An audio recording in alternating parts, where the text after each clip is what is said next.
Welcome. Today we reflect on the theme renewed in knowledge. In Colossians 3:6-11, Paul the Apostle explains what it means to live a new life in Christ. After calling believers to put to death sinful earthly desires, Paul emphasizes a clear turning point. He says, "But now," this word shows something dramatic has happened. Raised with Christ, their present life must be different from their former life. The old life, controlled by sin, must be left behind. Paul lists behaviors to remove: anger, wrath, malice, slander, abusive speech, and lying. These attitudes destroy relationships and reflect the character of the old sinful nature. While God's anger is righteous and just, human anger often produces harm instead of righteousness. As taught in James 1:19-20, we are called to be quick to listen, slow to speak, and slow to become angry. Paul explains that believers must put off the old man and put on the new man.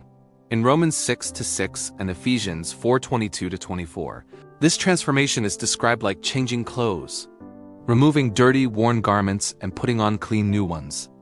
The old person represents our former life ruled by sin. The new person represents the life transformed by Christ.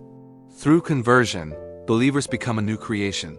As described in 2 Corinthians 5:17, this new life is not only about behavior change.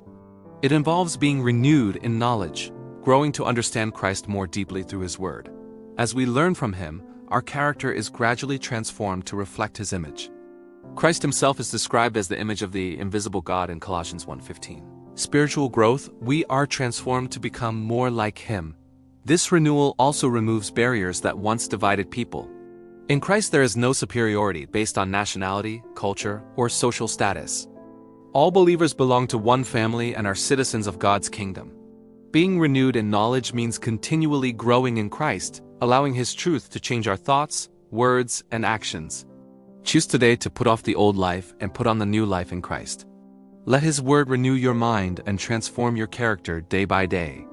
Subscribe for more inspiring biblical reflections and spiritual encouragement.